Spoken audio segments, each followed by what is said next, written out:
Thanks for joining us back on Travel with John and Christine. This time we had a 3-week window, so we decided to go on a road trip in SA and head to the Limestone coast. On the way, we spent a couple of nights in a great holiday home in the waterfront in Middleton in the Fleurieu Peninsula. Plenty of surf conditions to see from the front porch, and the long white beach with gentle surf was a great place to take a dip and relax. It was quite warm.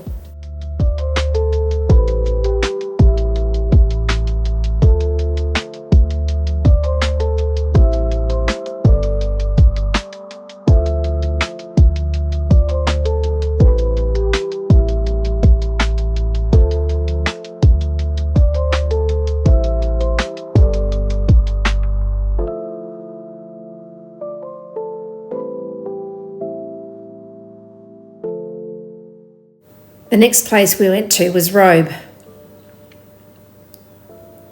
We stayed in a delightful and unique apartment near the centre of town.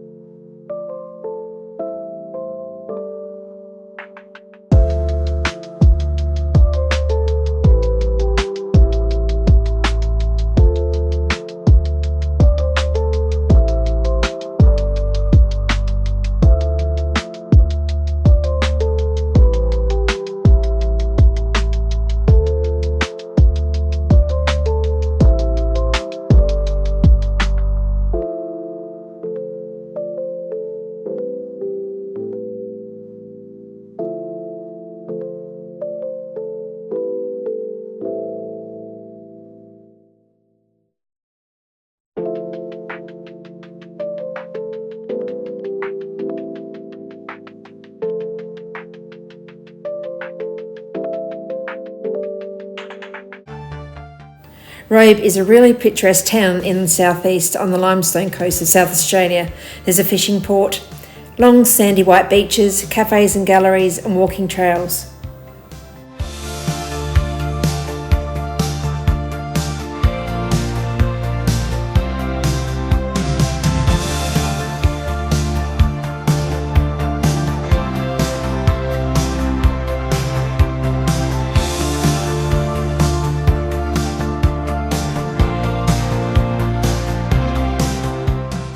We stopped by and had a look at the Robe obelisk. This pyramid red and white structure is one of the places to visit in Robe.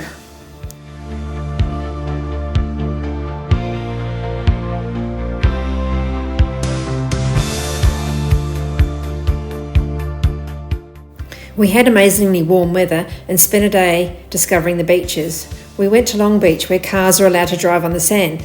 The sand's white, the sky's blue, and the water was so refreshing after sitting in the hot sun.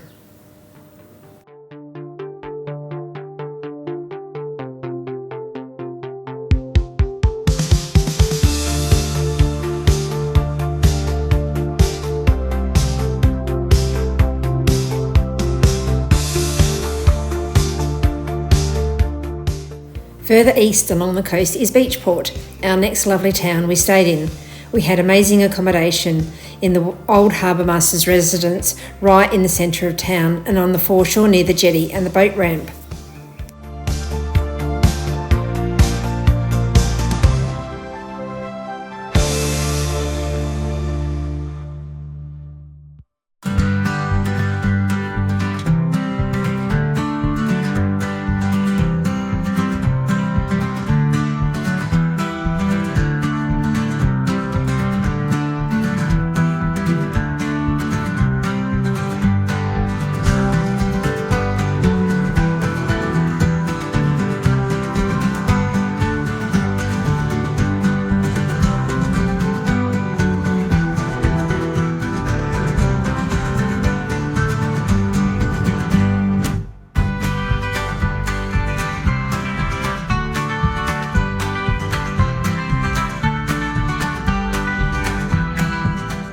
We took a scenic drive around the area to find some beautiful places, such as the Beachport Conservation Park and South End, and they're certainly on our list of places to revisit.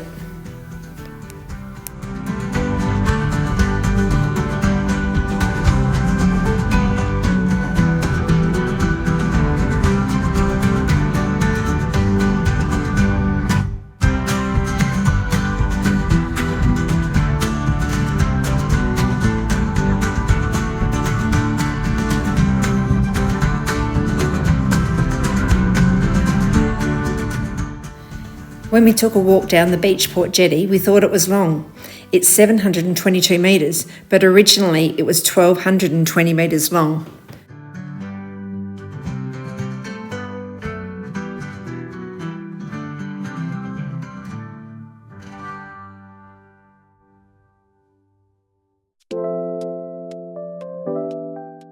The next day the weather was magnificent, so we went on a road trip around the district, stopping in at Millicent for coffee and then heading further east along the coast to the small quiet village of Port Macdonald.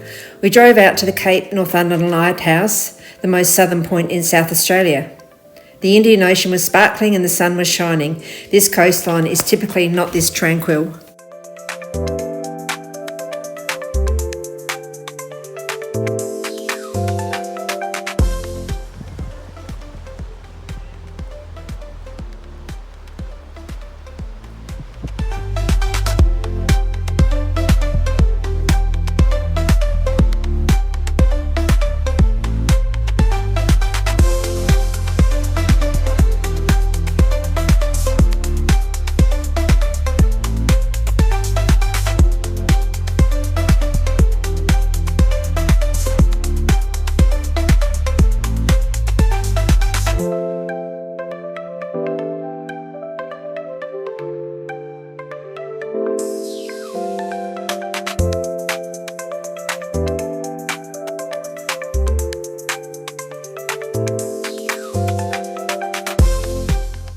We were reminded of how dangerous the ocean is by looking at the plaque of all the shipwrecks in the area.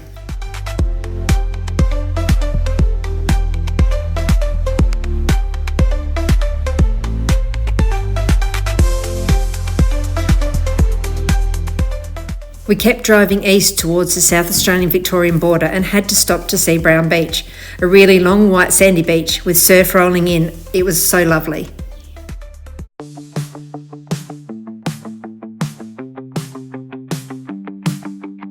We continued eastwards and saw the sign to Piccaninny Ponds Conservation Park, so we took a detour and we were so delighted. As tempting as it was, we didn't get in for a swim.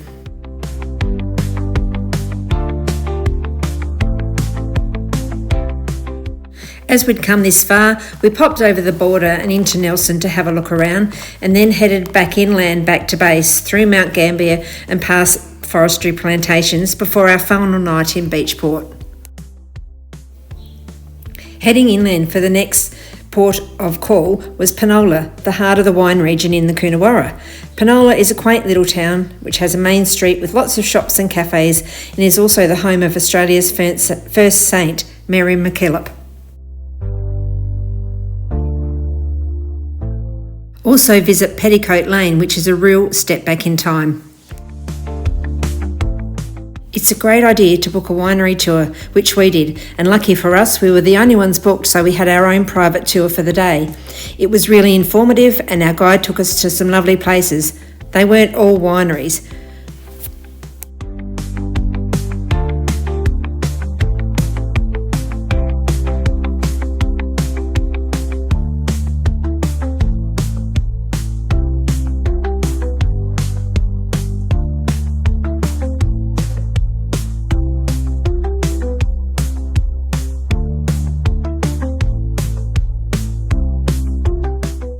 We had a lovely lunch at Atelier as part of the tour. Let me know if you like the places that we've been, and I can send you through an itinerary of all the places we went. It certainly was worth taking the tour, and we went back home with more than a few samples of magnificent Coonawarra red.